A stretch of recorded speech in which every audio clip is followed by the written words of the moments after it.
Happy New Year. Yes. Well, this is actually our second podcast that came out in the new I year. know, but this is the first one we've recorded in the new Very year. true. Very No, true. it's the first time we've seen each other. In a whole year. I know. Did you miss me? No. No, I haven't seen you guys No? last I year. think I got more memes from you than I've gotten in a while. Well, again, I truly think the internet was made for memes. Like that's the main thing. And AI, the best the best addition to memes in a very long time. You guys are too funny.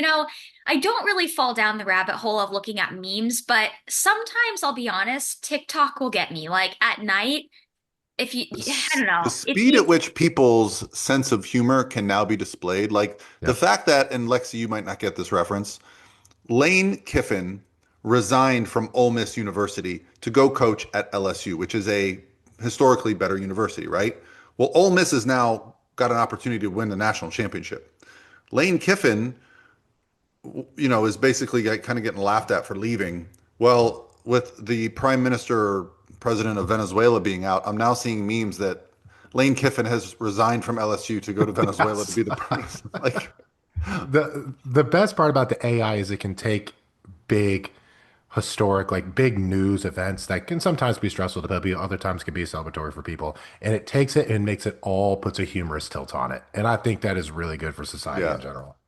yeah, yeah. yeah, AI is crazy. I mean, it's cool, but it's so crazy. Some of the things I see, not really like with certain people that I know, but I've even just come across like random things, even on like Facebook, like reels that'll just populate where it shows, like, I think I saw one the other week of like an airplane that was like had Christmas lights on it. And I just had to like click on it for a sec. I'm like, wait, what? And then it was like AI, but it's like you just don't know what to believe nowadays. No, My the favorite one is baby's going, dancing. That one got me yeah. the other day. I was like, damn, this baby's coordinated. I was like, wait a minute.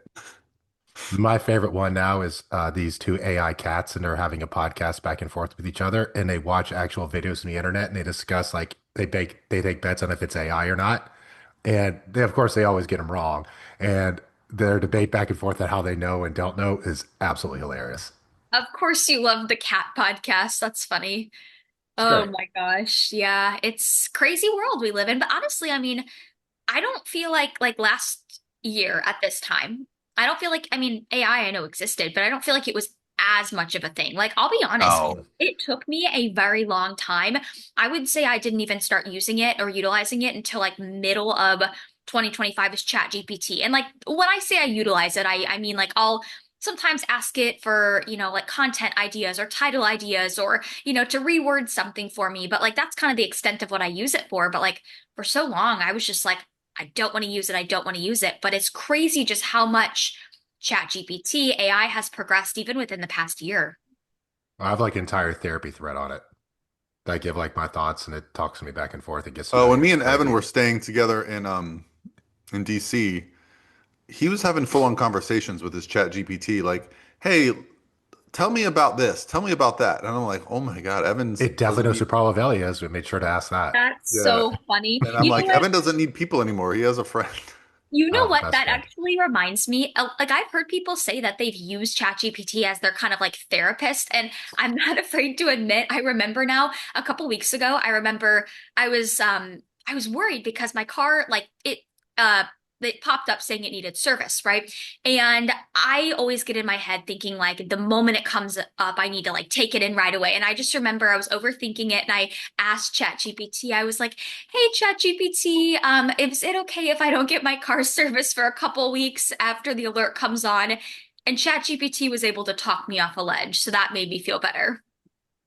Good. I've heard they're going to start putting restrictions, especially, I don't know if it's a, country by country basis on like the answers it's allowed to provide, whether it comes to like medical stuff or, Oh, interesting. or educational stuff, like because who's governing this thing right now? If you ask it a question, who's governing the answers? Yeah, you can't make it say what you want to say without regulations. You can't push whatever narrative you want without regulation. Yeah. And But that's what a like lot of this stuff is, imagine, people. I think everything is pushing a narrative, and everything in this world is pushing for a narrative, and everything in this world is pushing for money. Those are the two truest things in the world. Politics, religion, all of it, in my book. Yeah, it's and like this can kind of feed into a question because I know I haven't gotten asked this a lot, but when it comes to jobs, people utilize, I know, ChatGPT for like meal plans or I don't know, trying to maybe coach themselves. But I don't know about you guys. Do you think that AI could ever replace like a true contest prep coach? Because I don't, but I don't know. I I mean, the problem is there's so many different approaches to contest prep. What I think it can do is enhance coaching because I use it to Mhm. enhance my coaching, right? It makes things, you know, when someone used to say to me, "Hey, coach, I want to do this show. How many weeks out is that?" Man, I used to have to look up the show date, pull out my calendar. I can just type that in ChatGPT. Hey, ChatGPT, how many weeks are we from, March 19th, 2026? Boom, here's the answer. Yep. Some stuff like that. And even with a meal plan, I can help people come up with different options. I use ChatGPT to like help people with meal planning. So Mhm. like I think it enhances the role. Um, but I think it could be providing support for people that don't have a coach or they're interested in just getting some answers. Yeah. What's interesting is I actually have found some errors when I ask questions to Mhm. ChatGPT about so I remember about a month ago I was trying to like put some information on a spreadsheet to make a reel about like nationals and how you turn pro at each show. And I remember asking ChatGPT to kind of outline all that for me. And I'm glad I looked it over because when I was reading it, I'm like, wait, this is not right. That, at this show, it's not top two in each height class that wins a pro card. So it does have some little errors like that. You have to kind of be careful. I have noticed that. Yep. Yeah, I've had to Well, use to create meal plans before too, and just try different things with it. And I'm like, hey, put this, weigh this in ounces, and weigh this in grams, and it's cooked. And I'll say, hey, make the change for this, and then it ends up completely being off in the macros by like 20%. I'm like, hey, that's actually not correct for the caloric count. They're like, you're right. Sorry, we made a mistake there, and I'll go back and try to fix Yeah. it. Yeah, well, it's like when I think about contest prep coaching and like especially when we're getting into the nitty-gritty and the thick of a prep with an athlete, I just always think like there's no way ChatGPT could mimic that. There's so many different like little things that are super like just nuanced to that athlete that goes into that last leg of prep. And I'm like, I just don't feel like ChatGPT AI could mimic that, honestly. It could give somebody a very cookie cutter plan, but you And, know, and it's also going to give you the safest response because I've asked it a lot of questions before on like methods and approaches and just things in general, and it gives you the most of the time the most governed response it can, like safety first 100% of the time, like safety dialed up to 99, right, in almost all circumstances. yeah, it's interesting. But Paul, did you say there were a couple things you wanted to say before we got into our topic? well, I mean, the most important thing is, well, we have our transformation challenge kicking off in 1 month, February 7th or 8th or whatever it is, the first Monday of February, second Monday, right after the Super Bowl. Um, so we got our winners announced. So I'll start talking about that. It's funny, it just takes a little while for like, I know it's 6 days into the new year, but it still feels like it's not the new year yet. You know how it just Mhm. like Yeah, takes I a feel like while to like feel like the new year? yeah, and I feel like part of that is, at least from what I've kind of gauged with conversations with my clients over the past week, is it's like after the holidays, you just feel tired. You just need like a good, sometimes month to just like feel normal again, get into your routine. And I will be honest, I've also noticed, unfortunately, there's a flu going around. I've had several clients reach out. They're like, oh Yeah, my God, same. I've never been this sick before. So there's a lot of that going around. So yeah, I feel like the timing of the transformation challenge is perfect. And I have to say too, for those that are listening, I feel like the transformation challenge, at least I coached, I want to say five or six athletes in the last one, and they're all still like working with me now. And all of them really started it with the kind of goal of like, all right, I want to use this as a springboard to kind of gain traction, gain momentum, and then just take it further from there. And honestly, like it's been so cool to witness just the evolution and growth in all of those athletes. So, if you are somebody, even if you're a competitor, like I think the transformation challenge can just be a great way to, like, if you've kind of fallen off or fallen out of love, maybe with like the lifestyle and the sport, I think it's a really great way to kind of use it, like just kind of springboard yourself back into Mhm. things. Yeah, that's why I make it 90 days because I mean some of the transformations are quite incredible, but oftentimes when I interview the winners, what I find is that that was their second, third, or even fourth time doing a challenge. Yeah. And each time that they did it, they just got a little better at, planning and being able to get through things. So they were learning each time.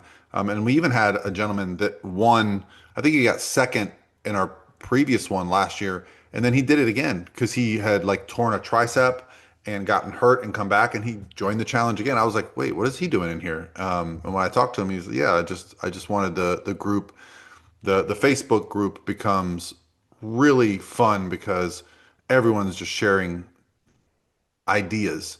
Yeah. And it's accountability. It's fun to go in there and post your progress or your struggles, and get some support and feel like, hey, like I'm not doing this alone. So, and that's why we started in February because I think one year we started it like this week and no one joined. I was like, what is going on? And then by February, everyone was like, hey, I want to join the challenge. I was like, well, it started a month ago. They're like, I don't care. I was like, okay. So yeah, it just made more sense. And then the day after the Super Bowl is a sad day for men because there is no more football. Yeah. You know, And, I was We and talking. must replace our weekends uh, with something. and I will take a personal Paul about the Old Miss comment because they knocked out my boys, the dogs. So I mean, yeah, to be fair, they my had to days play aren't a hell of sad. a game. I wasn't familiar with that quarterback, but I am now. He threw some dimes. Yeah, like if he plays like that, ain't nobody gonna beat him. Like it was that good a performance. Yeah, they play Miami, right? Yep. And if Georgia would have won, they got to play Miami, which they play their old quarterback, I Carson was Beck. rooting Yep. for the whole Carson Beck versus Georgia storyline would have been great. Again, sorry, Hmm. Lexie, you don't know any of this, but yeah, so we've got like a bunch of amazing. And I went to the football game with my dad on Saturday, the Bucks game, which they Yeah. won. Yeah, Um, See, Lexi, this is what we're talking about. When this ends, men need something. I telling know. you, Well, you know what? And I was talking with we don't somebody. turn our TV on for 6 months. Nope. That's funny. No, I was talking with somebody about this like this past week about how like I wholeheartedly wish I liked football because I think it'd be such a fun like I've gone to football games and I mean heck I remember in high school I was cheering for football but I didn't understand it. I didn't like it. I remember it was just like not that I didn't like football. I didn't really enjoy it. I was just standing there cheering on the sidelines. I enjoyed cheer, but like I've just never been able to get into it. And hopefully that'll change. But yeah, that's where I'm at right now. It's a very difficult sport to understand. Yeah. Like I played it for so long, I know all the ins and outs. But Of course, if yeah. you don't understand it, I don't know how someone could enjoy it. Yeah, and that's where Same I'm at. thing with me in hockey. I don't enjoy hockey because I'm like, why are they just skating Yep. back and forth and slapping that thing? Come on. Yeah. Yeah. Well, Just I like guess if you have engaged by the title, we are going to be talking about the shit they don't tell you about fat loss. Yeah, I think everyone wants to lose fat. Everyone, just about anyone you ever meet has either tried to lose weight, is interested in losing weight, is thinking about losing weight. Um, and so I think that comes with a lot of preconceived notions, from the idea that, oh, the only way to lose weight is to cut out carbs, or the only way to lose weight is to eat clean or fast, or whatever preconceived notion people have.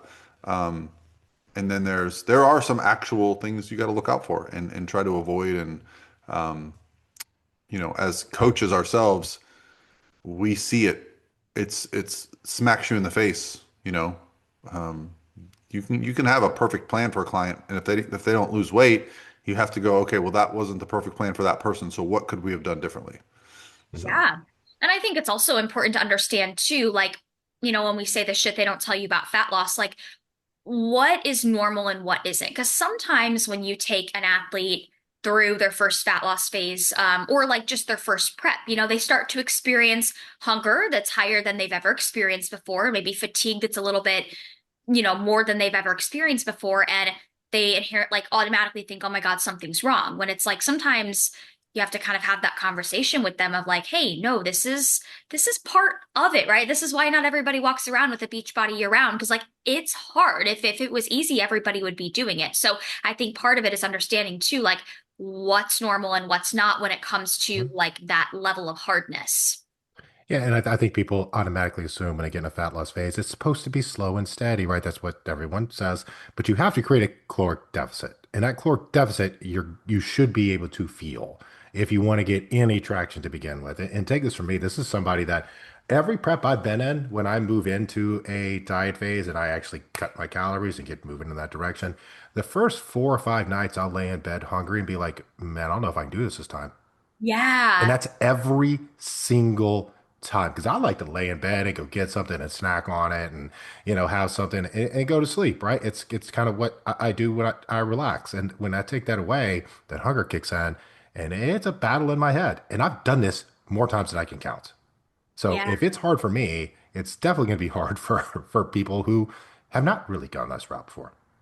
Yeah, I almost feel like sometimes, and every fat loss phase, every prep I've done is a little bit different, but I feel like you're right, Evan. Like sometimes the hardest part is that first week or 2 weeks, like when your body is adjusting to, you went for so long either eating at maintenance or a surplus, and then your body's adjusting to that deficit. It's like the first couple weeks can be really freaking hard, but then it's like you hit this kind of sweet spot in the middle where it's like, all right, things are coasting, hunger's there, yeah, but it's a lot more tolerable, and then like it comes in waves like that. I feel like you'll have some weeks that are really hard and that hit you like a ton of bricks, and then some weeks that are a little bit easier. So it's kind of just like riding that, the highs and the lows and the roller coaster of it.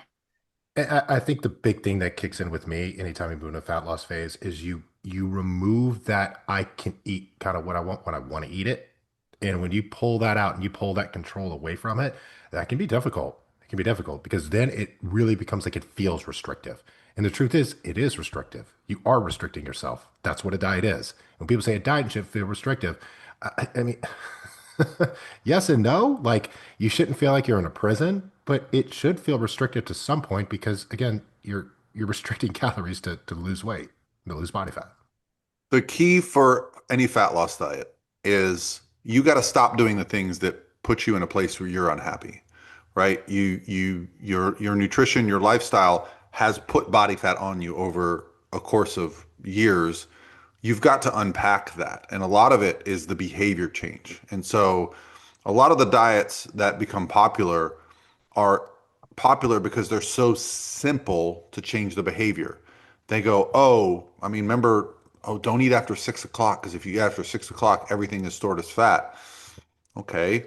But if someone is typically eating the bulk of their calories after 6 p.m., snacking, and they stop doing that, they drop calories. Now the narrative is, oh, it's because after 6, everything is stored as fat. No, it's actually not stored as fat. It's the same as any other time of day.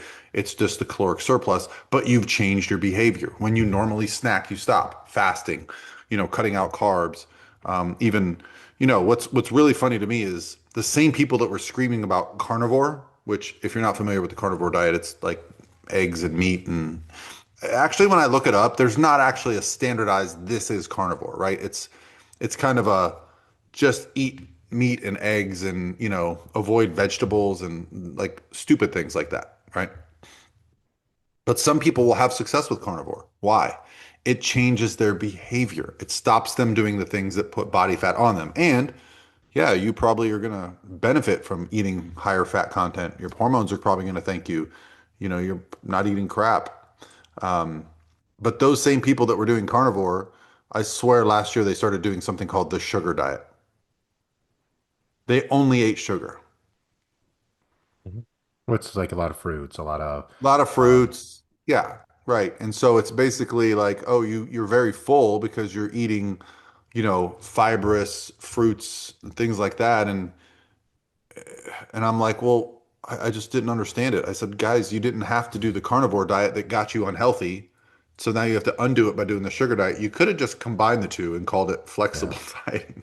And I know a Right. lot of people that have used a sugar diet, especially if they have digestive issues or blood sugar issues, and Sure. not necessarily going straight sugar, right? But replacing, some carbs that really spike your blood sugar, right? Or high glycemic index carbs, and replacing them with some lower glycemic index fruit, which can help with digestion, micronutrients, things like that. And I've seen it help some people with that. 100%. And that's what I'm saying. Like they all have various forms of success. Yeah. The problem becomes they're either going to be creating more problems long term or they're just not sustainable for a person's Yeah. goals. And when you go back to what you were doing because you didn't learn properly any real method other than avoiding, you you fall back into the same habits and routines. And so Yeah, I think accountability has to be don't avoid accountability when you're trying to lose body fat. That's what I always tell people.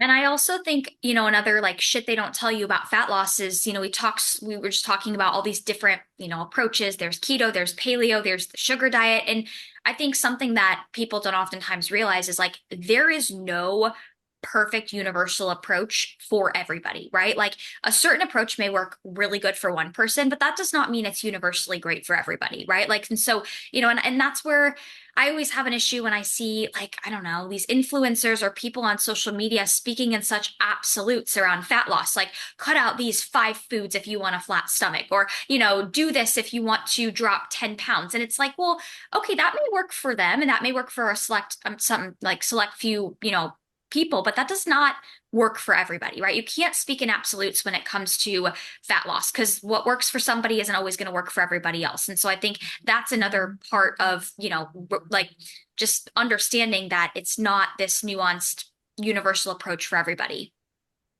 I think another thing that's interesting that I've learned over the years, and I'm sure you've all run into the same thing with clients, especially we're talking about clients that either new are competing or have never competed before and have maybe tried to compete but haven't got there. They'll say, I do well off blank. I do well off high carb, or I do well off really high fat. I do well off crazy high protein. But they've never been close to stage lean. So I translate that into I like high carb, I like high protein, I Mhm. like high fat. Not I do well off because it is you don't know what you do well off because you've never been remotely close to stage lean before.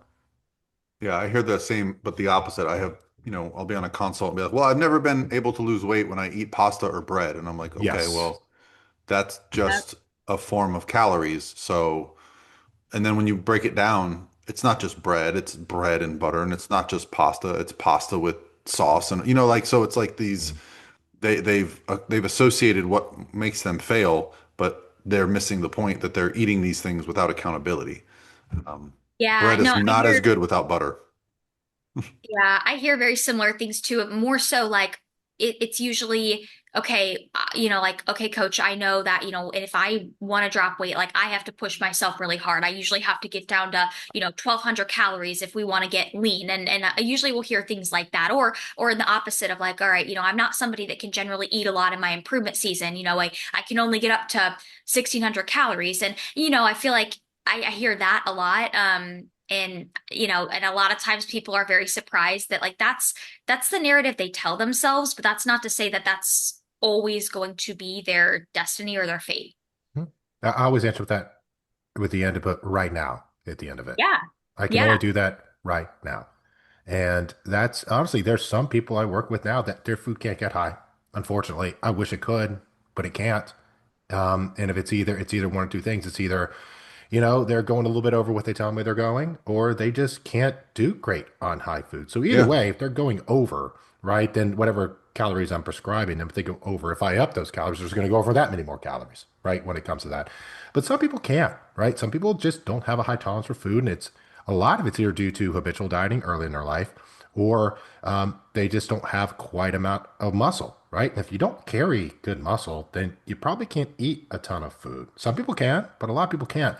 Now, 2 years down the road, you may be 400 or 500 calories a day higher than you are right now. But right now, that might be the case. It shouldn't be Absolutely. forever. No, 100% agree. And I think going back to what I said before about like the fact that, what some people don't realize, and I know this may sound really obvious, but losing fat loss, it's going to be hard to some degree.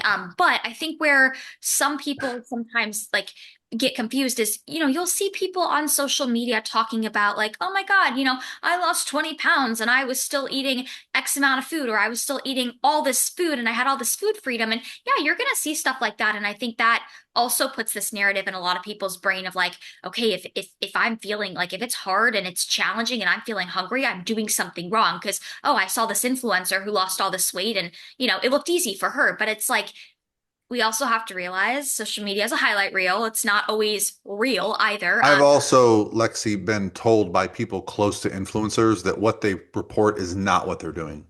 Yep, I know a very well-known influencer who was telling everybody he was doing like half hour on the stairs and he was actually doing 2 hours and things like that. So, yeah, um, yeah. I've seen and heard of stuff like that too, where I'll see people post certain things and I'm like, I just know enough about them personally, and I'm like, that is not what they're doing, or that does not fit their narrative. So yeah, Yeah. but you know, you have to be careful because I would say to some degree, I mean, especially if, okay, it's different if you're just in a fat loss phase for lifestyle purposes, right? And just kind of getting yourself to, a lifestyle lean set point. And like, not to say that's definitely still going to be hard, but if you're going from already being lean to stage lean, like I don't know anybody that's truly gotten stage lean that can confidently say, yeah, that was a walk in the park and that was easy, right? But I also feel like everybody's perception is different too. I remember last year I had this client who told me, she's like, gosh, she referenced one of my other clients, and she's like, gosh, I see so and so on social media and she looks like she's killing it. She has all this energy all the time. And I was thinking to myself, I'm like, it's funny because it appears that way on social media, but I also know that same client and she's really struggling right now. So I think it's interesting what perception, like how different perception can be, and also what social media can sometimes lead us to believe. Yeah, it's the difference between like brand and character, right? And that's the brand they're putting out there that nothing bothers them, everything's good, everything's positive. But in the backside of things, it's not the case with it. And I'm not saying people like have low character, right? It's not that at all. Right. It's just more most people are gonna put out something on the internet or into the world for a reason, right? It's for a reason. If they put out there that they're really struggling, it's for a reason. If they put out there that they're in a great mood, it's for a reason. Maybe they're trying to talk themselves into feeling better, Yeah. right? Yeah, and no, I mean when I think about it, like, because I remember like even this past year in prep, like I told myself, I'm like I'm gonna try to pick up my camera on those really low days when I just feel Yeah. awful to just be real. But honestly, when those days hit you, when you're Mhm. having one of those days in prep where you just feel terrible, the last thing you want to do is pull out your camera and film or post anything. Like, and so it makes sense why a lot of times what we see on YouTube, on Hold on, Instagram, guys. is more positive, right? Because you just Mhm. don't want to record yourself when you're feeling that low. At least I know I don't want to. Hell no. I don't know how many times you have, but if I have photo shoots around a prep, I'll schedule them, get there to do them. I'm like, I do not want to be here. This is the last place I want to be is here looking at a damn camera. Like that's the last thing I want to do. And you're right, Lexi. It's most of the time if you are putting things out there, it's because you're in a high point, right? You have energy that day. You're feeling good. Things are in a good spot here for you. And again, I don't know anyone that's ever been truly ready for a show that hasn't suffered. Now, that level of suffering could be different. If people say, hey, it wasn't bad, maybe it wasn't as bad as they thought it was going to be. And I've had preps like that to where it's not nearly as rough as the previous preps have been. But I can also tell you this. I did a prep with just when I say walking, this is legitimate walking, like not even getting my heart rate up at all walking. So just getting up doing a 45-minute kind of slow, normal walk in the morning, maybe doing a 21 later in the day and keep my calories low and training hard. And I got inside out peeled. I was still miserable. I was starving. My back was killing me. My feet were killing me. Everything hurt. Just because I wasn't doing cardio, it doesn't mean I wasn't dying. Because Right. when your body gets to that state of depletion and your body fat gets that low, life becomes hard. It's like turning the knob up on hard mode. It's like, hey, here's life, and let's make it 10 times harder. Absolutely. And I don't know about you guys, but I think this is another, kind of shit they don't tell you about fat loss is there is going to have to be some degree or some level of compromise when it comes to eating out, and like for some people this is not an issue. Like I know for me, if you tell me, okay, for the next 4 or 5 months you can't eat out, like it's not going to be an issue. But like for some people, they eat out a lot. That's just a part of their lifestyle. And I think, realistically speaking, I don't know about you guys, but I don't know many people that can get inside out peeled for prep, still eating out, even on a case by case scenario. Like there is going Nope. to have to be a level of compromise when it comes to that. And when it comes to, hey, like you can still go out and be social, but you may just have to make that decision of, going out and eating beforehand or bringing your own food. Yeah, I like that people. I don't know how this is up for controversy really, but there is almost no circumstances people can be stage lean. They can step on stage eating out, but that doesn't mean you're stage lean either. Not by my standards and not by most judges' standards. And you'll see people that come in and say, "Hey, I placed second in my class and I ate out every single week." And you look at pictures and you're like, "You showed up second in class because it was two people, not because you that's the physique did not win you that. The Listen, if the you're people who not, showed yeah, up if you're did. going to get on stage and you're not making your food, you're missing out. Like Yeah. I'll be honest, like eating out lately for me has become a non-starter because of the price. It used to be at least in the same ballpark to eat out and eat at home, right? Like by the time you prepped all your meals, I mean it's $15 to $20 now for a single meal to eat out right now. Yeah. Yeah. And Um, unless you go to Publix for meat, I've never seen something so expensive in my life. I don't get meat from Publix anymore. It's insane. You can go to Whole Foods and get it like 50 or 40% cheaper from Whole Foods. It's wild. That's, yeah, I don't, it's funny. I don't do a lot of my grocery shopping at Publix. Like, I get a couple things there. And I will say their eggs are really cheap. Like, they're like $3 for a dozen if you get their brand. But yeah, I mean, food nowadays is very expensive. And that's why, everybody talks about how prep is so expensive. And like, I get it. Like, especially I as a always save money in prep. yeah, that's what Hmm. I was gonna say. I mean, I get that you are having to fork out money for things like the suit, the show entry, and all that. But when you also consider that, you know what, you're probably not gonna be eating out, you're not gonna be buying alcohol, like you're kind of If saving you up. weren't a bodybuilder before you started prep, I can see how protein can be expensive. Like if all of a sudden you're trying to hit 150, 200 grams of protein a day, oh man, you may actually start increasing but if you were just eating out 4 times a day and you start eating at home, my first prep, I'll never forget, like between not drinking alcohol and not eating out, after a couple months, I was doing very well. Yeah. Until you get that prep purchasing condition to where everyone in prep gets down low and we all want to buy something. You have to make a prep purchase. I've never gotten that. Everybody talks about that, but I feel like I What, don't. like a car, Evan? What are you talking about? Like a car, like a And I always buy something random. Like a few years ago, I bought one of those really, really nice like gaming chairs that were like $900. That trust me, I huh? love that thing. It was ugly though, but that thing, oh, it was amazing. I was like, you know what? Because you start sitting long enough, your butt starts hurting on chairs, right? And we That's sit a true. lot all day. You sit there like, man, this just sucks. I'm gonna buy a nice chair.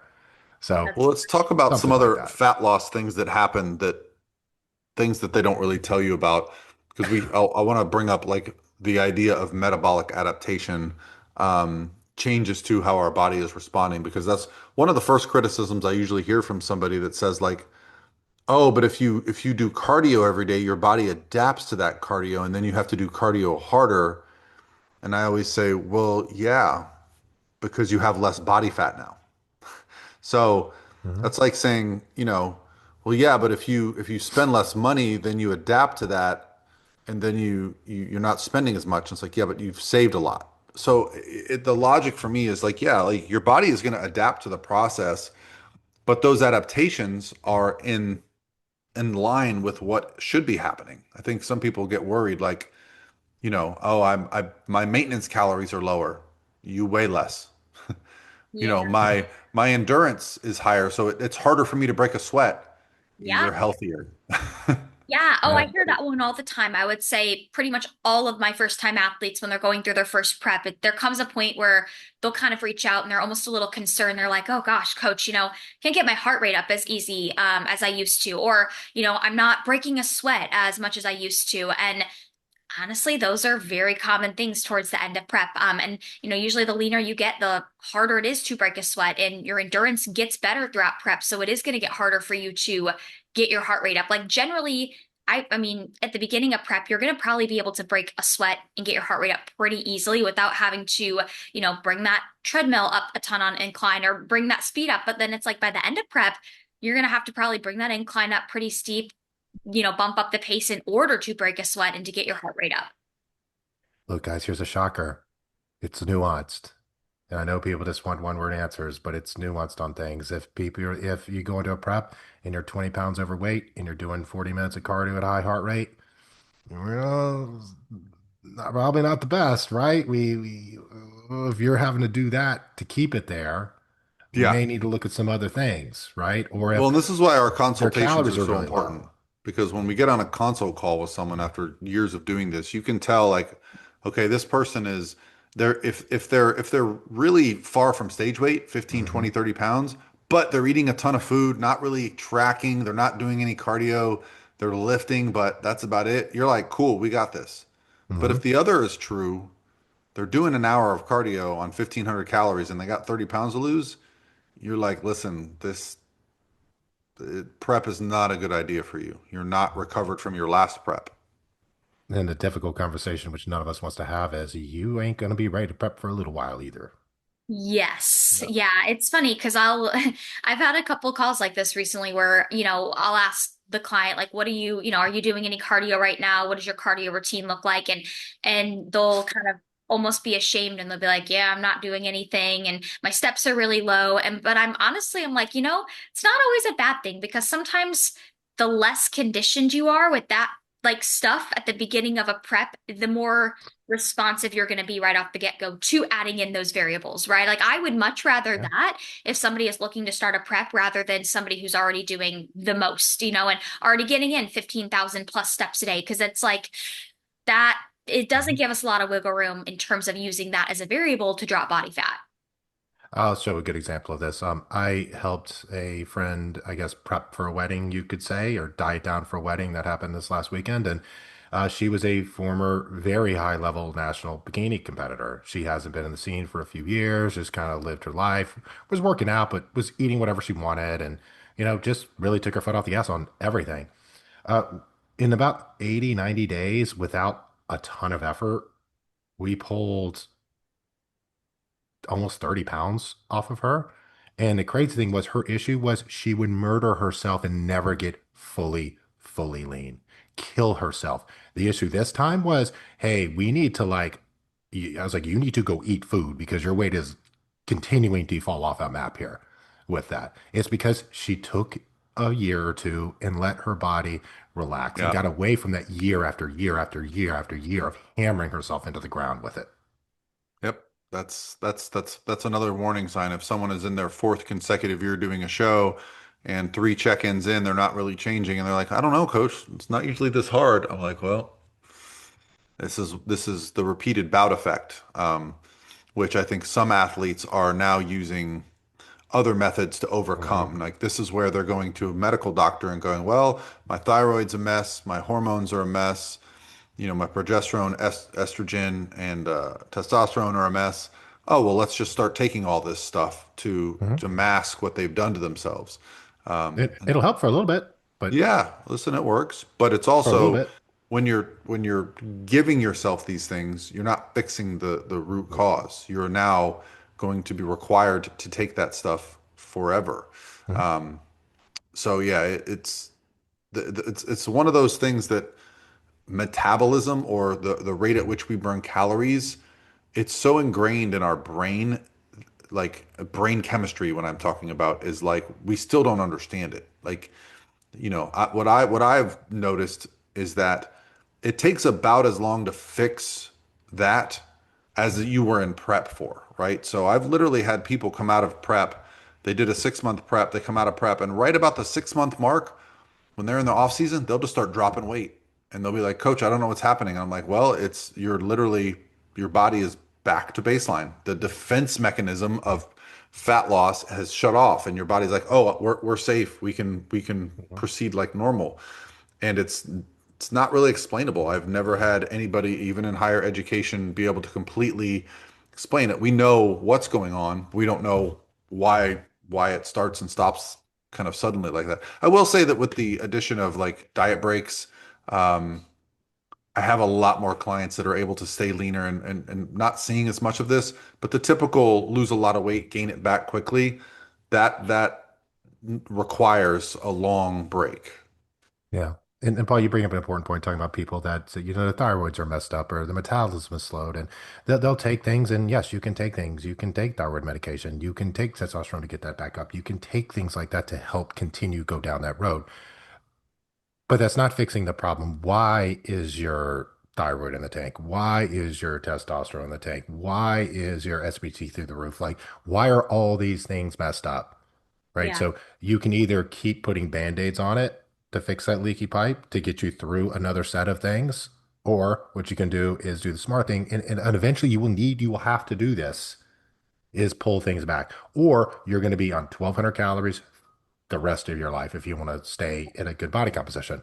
And that's a big reason too. A lot of people will come to me and they can't eat a lot of food, right? They keep masking, keep trying to kick that can down the road as long as they want. And eventually, there's a price to everything. There's no free rides. There, Yeah. so there is there like that's one of the things I had to learn from what I consider to be bad coaches is that their clients would consistently get lean, and so they would be, praised for that. However, those same clients within a year or two are out of the sport, have more body fat than they want to carry, and they just have a negative opinion of the sport because, you know, truth is low calorie diets work. When you put somebody on 700 calories of mostly protein, it's the YOLO diet. You're only lean once. It's going to get you lean, but the rebound, the issues with food, the metabolic adaptations, it's going to catch up to you. And when it does, it's going to take a year or more to unpack all that.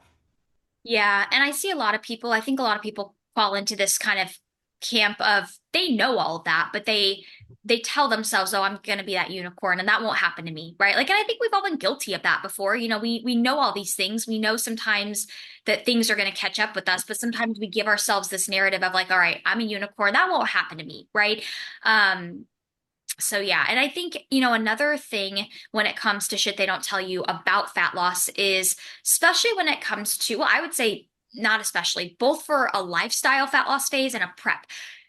How you approach the dieting phase is very important, not only for getting results and getting progress, but for also thinking about setting yourself up for success after the prep or after the dieting phase, right? If you go balls to the walls, crazy extreme in the prep, you're going to probably put yourself in a position where you are more susceptible to that post-show rebound, right? Or that body fat overshoot afterwards. And so I think that's another thing you have to consider. It's really easy to feel super motivated at the beginning of a prep or a fat loss phase and to, want to do the most and want to run your body into the ground. And it may get you results. But once you get those results, you also have to think about like coming out on the other side of that if you want to be able to kind of maintain those results to some degree. Yeah, and finding what that balance is, especially post show, I think is important. I think it's important to love your body throughout the entire process of it, but also be objective about it as well. Everyone's really big on like the self love thing, but self love doesn't mean just doing what you want and being happy with it.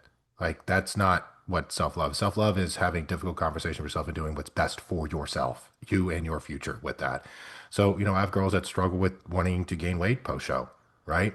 And we need to work on that. And then sometimes they go way to the other side, right? Where they were really afraid, then they really overeat and weight gets piled on really fast and they tell themselves, well, it's okay. Like I need to embrace this body. I'm like, I mean, yeah, I guess. But what you can also do is be objective here and not talk yourself into unhealthy things, right? Like because the goal is to keep you healthy mentally and physically. And a lot of times people will tell these things to themselves and kind of lie to themselves, right? To justify kind of where they're at. And I don't just say that likely. Like I say that because we work with a lot of people, right? And we've seen these trends kind of go up and down with it. And so being honest with yourself and knowing and saying, and also accepting it, right? Being like, hey, I went a little off the rails with it and I get it. Like I understand where I'm at right now. I'm not going to beat myself up about it, but I'm also not going to sit back and sing the praises of it either. Right. Yeah, I Well, feel if that narrative can be pushed by some coaches, I'll have a consult with someone and they'll be like, "Yeah, well, I know I'm supposed to get really heavy in the off season. I know that." I'm like, "No, you're not. I want you No. to feel good in your skin year round. You can't be stage lean, but you don't need to be 30 pounds." right. No. Yeah, I feel like another part of, I mean, I know before I ever did my first prep, I had no idea that like a fat loss phase was going to instill this in me. But another kind of like shit they don't tell you is I feel like in when you undergo a fat loss phase slash a prep, like it requires not only a level of accountability that a lot of people don't normally have, but a level of self-awareness, right? Like, I don't know about you guys, but when I go through preps, like I learn so much about myself. Like I just become way more self-aware. And I notice this with a lot of my athletes too. And, a lot of them won't even realize it, but I'll just observe like, wow, they're becoming a lot more self-aware as they get deeper and deeper into this prep. So I feel like that's another thing that, most people do acquire if they go through a successful fat loss phase or prep is just that level of self-awareness that you just didn't have before. You can get it, like say if you pay attention to it and you want to learn it. Yeah. Some people never get that self-awareness. They don't. They blame others. They complain. They whine. They moan. They bitch. And I've said this a million times. I think prep is great for everyone. I think it brings you to a place and helps you learn about yourself if you want to do that. But it's just like if you go to therapy and you don't want to listen and you don't want to be honest, you're not going to get anything out of it. right? So you have to be able to look at yourself honestly. You have to be able to embrace it. You have to be able to listen, and you have to be able to put your ego on the back burner a little bit. And for some people, that's difficult. Oh, yeah, absolutely. And I also feel like you cannot have the long-lasting success from a physical standpoint in a fat loss phase if you're mentally not in a good spot, you know? And we've seen this as coaches all the time where you'll get people that maybe want to start a prep and like just mentally they're not in a good spot with their body image or with their relationship with food. And, they Yeah. really try and they pry and they try to tell you, okay, yeah, I think going into a prep is going to help me with those things. But I'm not saying it can't be done, but I feel like it's really hard to have a successful prep and post show if you go into prep with somebody who's already struggling with all those things, their relationship with food, their body image, their perception. Like it's kind of like prep can be a band-aid, but then it's like after prep, things are even worse, right? So like that's something else you have to consider as well. Yeah, I think the fine point you put on that, Lexi, was you can be in a bad spot mentally and still have a successful prep, but you can't be in a bad space mentally when it comes to food and have a Yes. successful prep. Oh yeah, yeah, yeah. I'm Prep can be sorry. really good to pull people out of bad headspaces, Oh, right? It can absolutely. be really great for that. But if it's all based around food, yeah, not the best. And a lot of us, when we go through things in our lives, our bodies take a toll, right? Like we maybe don't have the best image of ourselves, and we want to improve that physically. So even I think body image can be a fine, if you don't have the best body image, and I think prep can maybe help with that, as long as it's not fully based around the food part of it. That is a big thing. Don't get in it Let's to get a let's handle on talk your food. about something that we've all experienced when we first did our first prep, and that is something that when you sign up for a prep or you decide you want to start focusing on fat loss, it's not something most people consider. We know we've got to change like our approach and we've got to be accountable, but we don't really realize how it's going to impact the people around us. And it may make some of the people around us uncomfortable because they have their own perceptions of what's going on, good or bad. And, my concern, and we can each discuss kind of like what our scenarios were, because I remember Lexi was in college. But my first prep, I was 31, and I was at this really comfortable point in my life where my social life was my world, my friends. I had a great job. And I immediately remember the people at work were all of a sudden weird because I wasn't going out to lunch every day. I was bringing my food with me, and they were like, "What's going on? Why are you eating out of Tupperwares now?" And I'm like, "Oh, I'm going to do a bodybuilding show, so I'm actually dieting." And they're like, "Oh, so you just have to eat fish every day?" And I'm like, "No." They would see me eat baked lays, but I remember the same people that questioned me at first, even my friends when I stopped drinking, were the same people that within a short amount of time, a few months, were asking me for help. Yeah. Yeah, I feel like it it's harder when you have known people that have like when people have known you before you started bodybuilding and they hold on to kind of that version of you, and then the moment you start maybe changing some of your habits, you start meal prepping, you start tracking your macros, you start not wanting to go out and drink anymore, not wanting to go out to eat. Like I feel like it's harder when it's with those types of people who knew you before bodybuilding, but it's like the people you meet when you've already been bodybuilding, it's a lot easier because it's like that's all they've ever known, right? I've had some clients and like I also feel like for me, like where I'm at right now, most people in my life, a lot of them, or not a lot, but some of them were in my life before I was a bodybuilder, but they've gotten used to me being the way I am for so long that like they just accept it. It's their norm. Like, I'll be honest, like my family, when I first started bodybuilding, yeah, they thought it was weird. And yeah, I got judged a lot for wanting to do my own thing with food. But it's like now, even when I went home for Christmas, like my dad and my stepmom, they don't ask questions when I want to like make my own meals. Like they just know Mhm. that's who I am. They don't question it. They know I will take care of my own food and like that's just who I am. But it is hard when you're, kind of starting to get started in this lifestyle with Yeah. making those changes because you are going to have to go through that uncomfortable phase of having to explain to people why you're doing what you're doing, having to deal a little bit with that judgment. But like you're right, Paul, usually those same people, give them a year, give them 2 years, and then they're actually going to probably be the same people that are coming to you asking for advice. Yeah, Yeah. it's really difficult when you start too, because and this is the hard honest truth that you don't look the part, right? Yeah. I could walk in a room where I've known people from earlier in my life or people I don't know, and I could have stuff in a Tupperware, and they would just assume with me because I'm a bigger dude who's in shape, right? And they would just put two and two together. Don't want to question it. No one would say anything. Uh, but it took a long time to get there, for sure. When I first got started in this, me and Paul talked about this, and we were like, we peeled inside out. But unless we had our shirts off, we looked like we didn't even lift weights, right? It Oh, takes I a thought that while to today. get to So that. I wore this like baggier shirt to the gym today, and I was looking at myself in the mirror, and I'm just like, wow, I look like maybe I swim or something. Mhm. But if I took this off at the gym right now, people will stop me and ask me like if I'm on steroids. It's really weird how when you're lean, if you have the wrong shirt on, you look like you don't even lift. Yeah, yeah, yeah.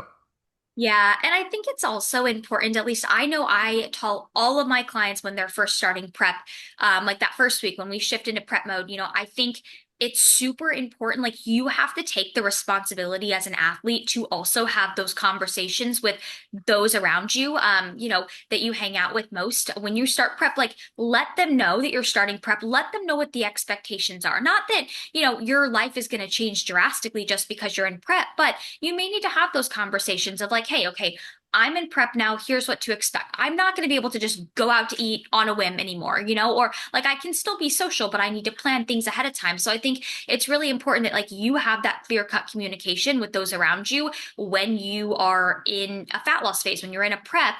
Because if you don't tell those around you, like, what you're doing and what your expectations are, how are they supposed to know, right? Like, I feel like sometimes, we feel like those around us are trying to self-sabotage us by inviting us out to eat or trying to get us to come out with them. But like, if you haven't had that conversation with them beforehand of like, hey, I can't really do this stuff right now, or, maybe I can, but I'm going to go out and I'm not going to drink or I'm not going to eat. Like, how do you expect them to know? You know what I mean? Well, that's another thing we can use as a maybe the final topic for this, shit they don't tell you about fat loss. You are not going to be the same person you were for at least for a temporary amount of time, depending on what your goal is, right? And if you're trying to lose 400 pounds, then maybe you should never be that person again that got that way. But if you're just trying to lose 10, 15, 20 pounds, or if you're trying to compete, there's going to be a period of your life where you're not going to be the same fun person, right? And I think that's hard for some people to understand, but I've always done a good job in my life of explaining to people like this is a temporary phase. This is something that I'm passionate about, I'm excited about. It's no different than if you said, "Hey, for the next couple of months, I'm going to be spending all my free time building a car. But when it's Mhm. done, cool, I'll be back to my routine, but I need these extra hours."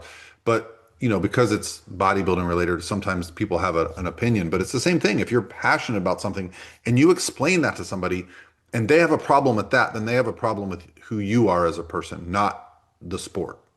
Mhm. Oh, yeah. Yeah. And you're going to get, this is the unfortunate reality. You may lose some people in your life when you adapt this lifestyle. And, a lot of times, I hate to say it, it's probably for the better because a lot of times, people that don't want to accept that you are A, doing something you enjoy and that fulfills you in life, but B, changing yourself for the better, usually the people that don't support that, like they see what you're doing and it really stems with their inner insecurities. And maybe they're jealous of the fact that, like, hey, she or he has the discipline that I know I should have, right? And so, like, you are going to unfortunately probably lose, a couple people in your life when you adopt this lifestyle. But again, sometimes that's for the better, but it is kind of, the harsh reality of it at sometimes.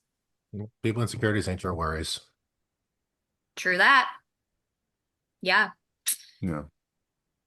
Yeah. It's But one of those anything things they don't else? tell you about. I think, we idealize things that we're starting new, this new thing we're doing. Oh, I'm going to lose 20 pounds. And you think, cool, I'm just going to lose 20 pounds. But it's going to require changing a lot of things in your life. And honestly, I always say, like, if ever someone challenges me and says, "Oh, bodybuilding, I don't know, it's not really healthy," I can tell you, if you walk into a room of bodybuilders or walk into a room of people in any other walk of life, bodybuilders are going to be the healthiest. Mhm. And I'm not talking about the extreme side of the sport with, copious amounts of steroids or, things like that. I'm talking about people that genuinely go to the gym to try to put on muscle and stay lean. That is a venture that will pay off dividends. And for those of us that decide to compete, the reason it's healthy for me is it gives me that outlet for that, you know, that drive where I think we've all experienced this phase of prep. I call it like, you're close enough to the show where you look great, but you're still far enough out where you're not completely run down yet. And you just feel like you're operating on all cylinders. You're like ticking boxes every day. You're getting your work done. You're getting your workouts done. You're getting your meals prepped. You've got time for your friends. And it's just like this perfect, I always say like you're like this optimal human for a short amount of time in prep. Yeah. Yep. It's a great feeling. Absolutely. Yeah. And it's funny you mentioned about like walking into a room full of bodybuilders. It reminds me because it's coming up, the NPC Women's Conference, which if anybody listening will be there, I will be there. But it's always interesting to walk into that room every year because I mean, it's a room full of just, I mean, all the best females in the industry, promoters, competitors, judges, and then obviously the attendees. And it's just crazy. Like everybody is in such great shape, not only like physically, but just like it's crazy. I'll run into people and I'll find out that they're like 50 years old. And I'm like, oh my God, no way. I would have thought they were like, mid 30s. So it's crazy what bodybuilding can do, for people as they Well, age. speaking of which, Derek Lunsford's having his grand opening for his gym in a couple weeks. We should all go because Okay. it's quite the guest list. Yeah, let me look up the date of that.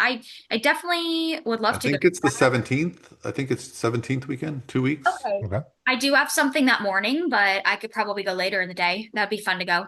Yeah, I think like Jay Cutler's going to be there. I think there's, Very because cool. Derek's got some big names. Yeah, yeah. That would be And awesome. one more thing I just kind of thought of with this, I never really put two and two together. But Paul, you talking about that part in prep where we're operating on all cylinders, right? Where everything feels great. And then that's typically after that's when everything kind of gets crappy, right? We start getting tired because that show is getting closer. I think that could be part of the reason that that part hits even harder is because you go from feeling amazing, right? Like better than you Yeah. normally have felt to that big pendulum swing. And that can be difficult for a lot of people. And it also makes sense why, you know, when we look back on things, why we look, oh, maybe we can handle things a little bit differently because that pendulum swing is so drastic so fast. Yeah, those are the times the close to stage where if I've ever snapped at anybody, that's when because I'm pretty even keel, but even I've been like, damn, why did I respond like that? Low blood sugar, Hmm. fatigue, you know, you that's also when you'll start to question yourself. Like literally weeks out from a show, I'll be like, oh, I shouldn't do the show. And then I'll have like a refeed day and I'll be like, oh my God, I'm gonna win the show. It's like this psychological battle with yourself for the final Oh period. my gosh, Hmm. yes. I call it the prep roller coaster. And I mean, it's hard Yeah. as a coach too to navigate sometimes those highs and lows with clients. I always appreciate when they're sharing them with me, but it's hard sometimes because, when you're having a low day, someone can say all the best things in the world, but it's like you're right, it's a psychological battle with yourself day after day when you really get into the thick of it. Yep. That Yeah. Oh is. yeah. I have athletes weeks out from a show tell me they don't feel ready and then they'll win the overall. It's that's quite common. That's what a coach's job is.